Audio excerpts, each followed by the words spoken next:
Good afternoon. Please, whoever is testifying, please identify yourself and proceed. If I could ask the folks that are leaving to please leave quietly so we can keep moving here, I'd appreciate it.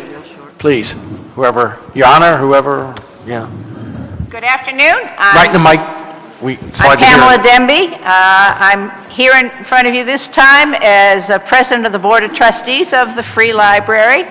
And I want to start, first of all, by thanking the Councilwoman for raising the East Gravers Lane. And those speed cushions don't work.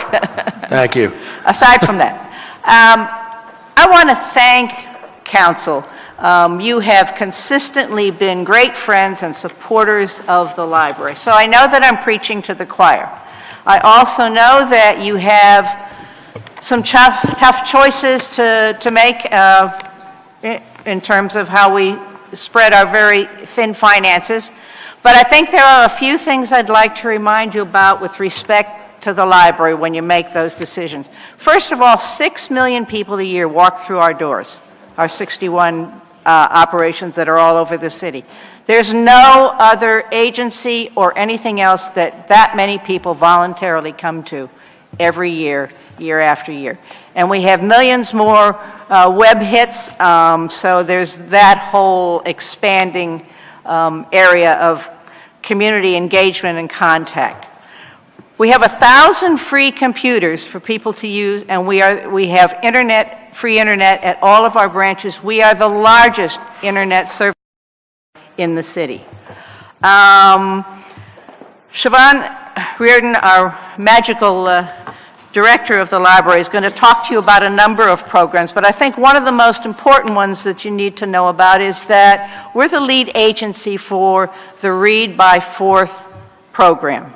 And we've put together a program that will, within a short number of years, have our children entering fourth grade reading at the same level that they do in suburban schools.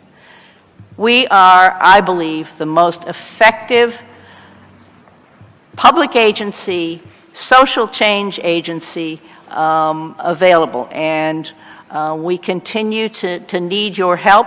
We are very careful about how we spend your money and our money. We have developed something called a stress test, where we take programs and evaluate whether we should even start them, whether we should change them, or whether we should kill them.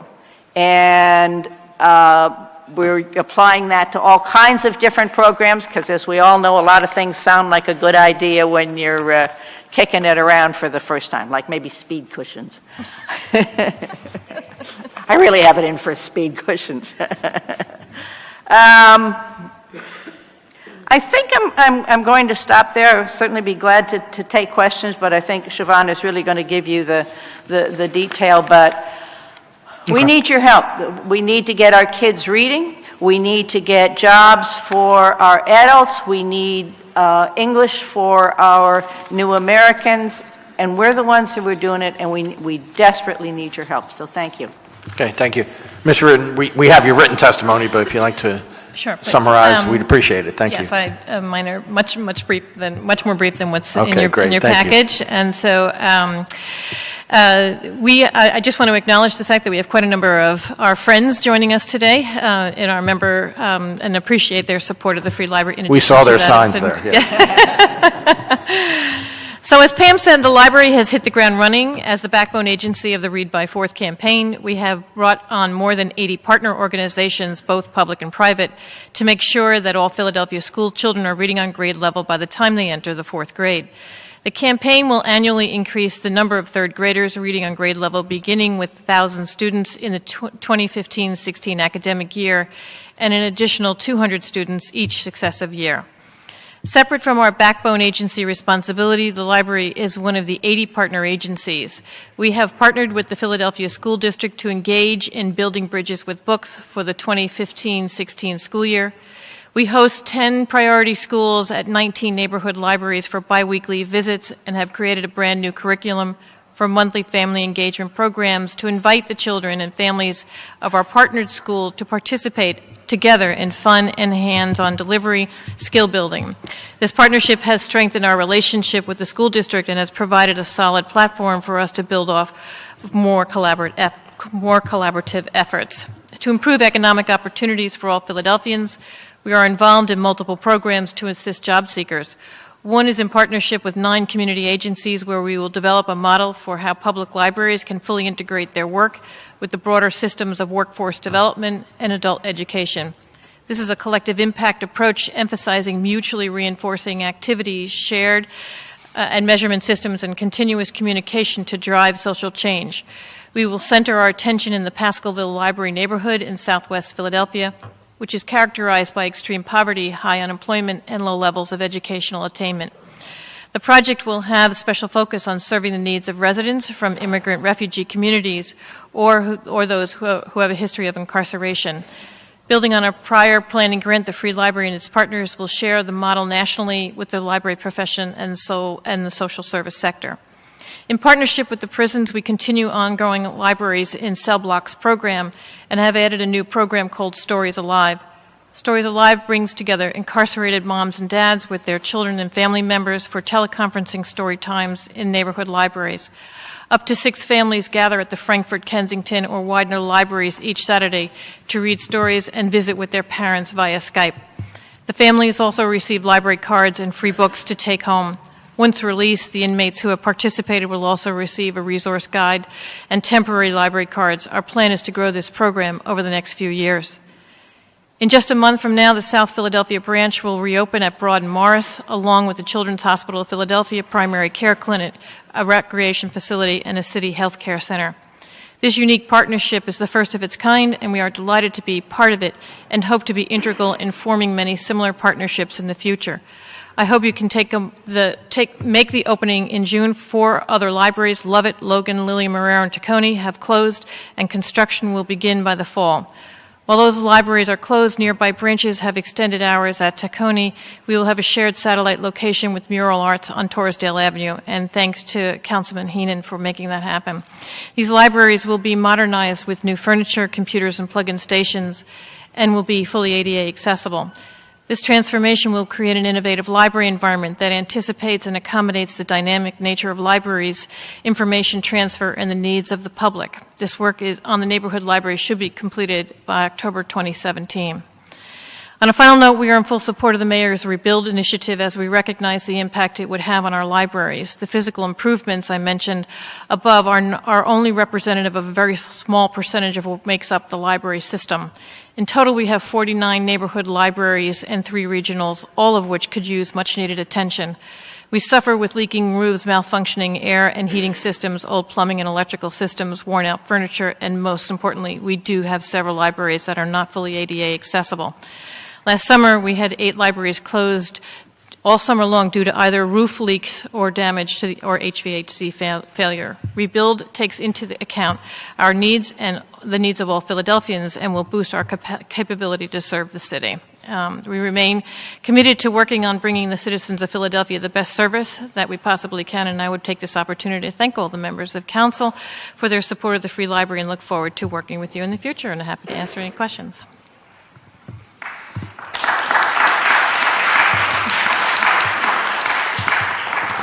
I just have one quick question. Thank you, both of you. Judge Demby mentioned computers early on, and just looking at the little chart you provided on page 7 of the written testimony, shows a little decline in what's called total computer use. Is there any particular reason why you see this is? So on the projection, it has everything to do with the fact that we've have 5 libraries closed right now. Some of the busiest libraries will no longer have, so that takes about 50 computers out of use. Makes sense. Okay. Thank Those you. computers, however, have been relocated to other libraries to handle the infusion of adults. And they'll be used at those libraries. I Yes. got you. Okay. All right. Thank you. Councilwoman Blackwell? Thank you, Mr. Chairman. Thank you both, Your Honor, and thank you, Ms. Reardon. I know that the Luciany Blackwell Library is supposed to be closed. Give me an update on that and an update on the Georges Library. So I'll talk to George first. George, the George Institute Library is at the top of the list of the Rebuild Initiative. And to have I ask her every year. She said I'm at the top of the list. It is I at had the to top ask, of the list. especially since you gave back money. I don't know who wants it more, you or me. Okay. But yes, that is a library that needs to be reopened, and of course the plan is to turn it into a digital resource center, or as we say, an enormous hotspot to train the people in the Lancaster and 52nd Street area on digital literacy skill sets. And I'm going to have Joe Benford, my head of public services, come answer your question on where we are in Blackwell. Mr. Chairman, the Luciany Blackwell Library is my favorite. It's a regional I wonder library. why. Can't imagine. I can't even guess Can't why imagine. that is. Sir, if you could just identify yourself and proceed. Hi, I'm Joe Benford, Deputy Director of Customer Engagement for the Free Library. Councilwoman, currently Public Property is working on the Blackwell project. It's getting a new HVAC system. It's getting what? It's a new air conditioning and heating system. And after that, it will also get a new roof. And we're expecting, the last time I checked on this, we were expecting them to reopen probably in either September or October. Okay, thank you, thank you. You're welcome. Thank you very much. Thank you, Councilwoman. Councilman Squilla. Thank you, Mr. Chair. Good afternoon. Good afternoon. Thank you guys for coming in. Libraries are a big part of Philadelphia and something that we cherish. I know the rebuild is on everybody's mind. I met with some library advocates and making sure that we have resources to fix some of our libraries. Obviously, preventive maintenance is something that hasn't been done in a long time, and we really need to work at it and get it done. Libraries shouldn't be closed for this. They should be simple fixes that are maintained all along instead of redoing the whole library like we end up doing with rec centers also. And as our advocates, I mean, I know myself, and I'm sure every council district would like to know the needs of each library, what it is that libraries in our districts need, whether from a roof to bathrooms to things like that. I think it's important for us to know because we could also help advocate for the repairs, and obviously if we get the additional resources this year for the rebuild, we'll have to put them as our priorities to get done. So it's, I mean, I think most of the council members would love to work with you by having the people, the advocates and the friends go out there and get that information to us so we could also push to get these things done because Right. it's very important to make sure we maintain our libraries. As part of the Rebuild program over the past number of months that we've been working on this, every single library has been surveyed, and there is a list of what sort of on the primary level of what's needed to make the facility safe and accessible, and then there's the transformational piece of it. So yes, every single library has been assessed. Everyone has assessed and you have the information what each library needs. Yes. Can I add something to that? Sure. You should be aware that even if we can get all the mechanicals in place, you're not going to see your libraries opened as much as you want. If we take a 3% haircut this year, 85% of our budget, like many other agencies, is personnel, and city contracts require any library personnel who work on weekends get paid overtime, and Saturdays and Sundays are when people need their libraries. So no money, Are you requesting branches additional open. funds? We support the additional funds. Okay. Thank you. Thanks. Thank you, Chief Chair. Thank you, Councilman. Councilwoman Bass. Thank you, Mr. Chairman. Hi, ladies. How are you? Hi. And gentlemen, Fine, I'm how are sorry. you? Excuse me. Number one, I wanted to thank you all for being here. And, like so many others, libraries have played such a huge role in my life. I grew up practically in the Widener Branch Library on Lehigh Avenue. And so I just really want to thank you for all that you've done. I still remember going and picking out books and how excited I was about them. And And even at school where you could order books and get them and take them home. It was like Christmas every time you were able to get a few books in your hands. And so I just really want to thank you because I have such a deep appreciation for books. I don't get a chance to do much reading now, except for this. But I just know that I wouldn't have the opportunity to be here if it wasn't for the Philadelphia Free Library System. And so I just want to tell you how Nice story. appreciative I am. Right. A couple of questions really quickly. The Joe Coleman branch in Germantown Right. seems to chronically be one of those locations that has issues with heating, air conditioning, closing for long periods of time. Can you give us some update? I feel like, do we need to tear it down and start over? Yeah, so I'm going to have Joe take the closest, take the hit at it. That is a building that is extremely, there are chronic issues in that library, so, Yes. Yeah, we had some serious HVAC problems in that building over the summer.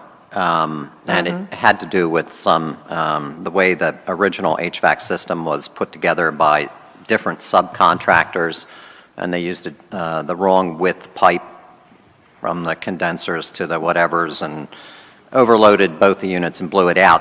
That's been totally corrected. So we don't expect that problem. At least all the units have been replaced. So we're hoping maybe another 10 years out of that HVAC system. My fingers are crossed. Okay.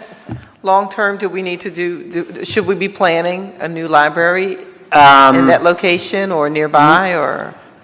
I'm going to let Siobhan answer that one. I think the location is a terrific location, but yes, that's one of those, and it's an enormous library, but I don't know that it's the best laid out library as libraries go.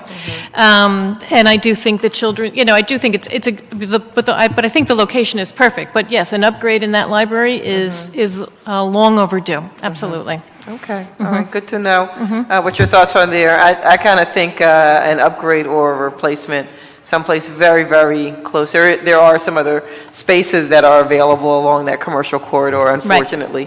Right. So I think that we should, let's not rule anything out and maybe... Oh, I'm wide open. Okay, all right, very good, very good. And also, I just really wanted to commend you on the work that's being done on Lovett Library on Germantown Avenue in Mount Airy. It really has taken on a new vibe and a feeling in the community. Right now, we do the movie nights there every summer on Friday nights, and you have to get there early or else you just can't even find a place to stand, not, let alone sit down with a chair. And it's family oriented, it's intergenerational, it's at the library, right outside of the library. And there's being extensive work done to make it even more comfortable for the families and connect it to the inside in the library space. So I just really wanted to thank you for the work that you're doing there, and it really means so much. I take my daughter.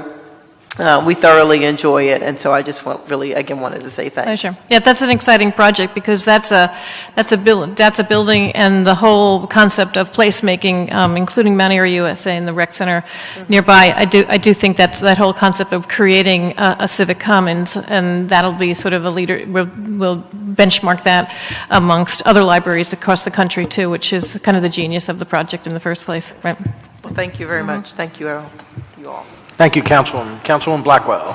Thank you, Mr. Chair. I forgot to mention Walnut West. Mary Goldman and Friends of Walnut West were here and left. And we all know Mary Goldman. We all know Mary Goldman. We all know Kathy Wheeler. That's right. So, oh, good. Thank you.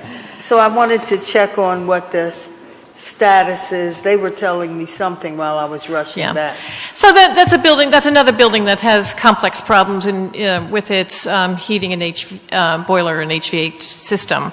But that's a building that's also, on the positive side, that's about to celebrate its 100th anniversary. And so we do hope that you come by for the very intense celebration that's being planned there. But it's a building... That's right, the 21st. Yes, yes, right. But it is a building that has been plagued with problems, particularly in its systems. And that's one of the biggest issue among all of the city's assets is it's an aging infrastructure that, as Councilman Sculla was saying, is that maintaining these systems in the first place is what needs to be the first order of business, but really building an infrastructure that is a modern 21st century and representative of 21st century city that I think is important in the whole rebuild initiative. And I think, leadership communities, Philadelphia deserves to be a leadership community in this. Yeah, it's a lovely little library. It's a great one. It really adds to the neighborhood. Yeah. Do you all work much with WEPAC? Yes, I'm actually on the board of WEPAC. Oh, that's good. Yeah, Yes. we like that organization and try to support them as much as we can. So for those of you who don't know what WEPAC is the West Philadelphia Alliance for Children.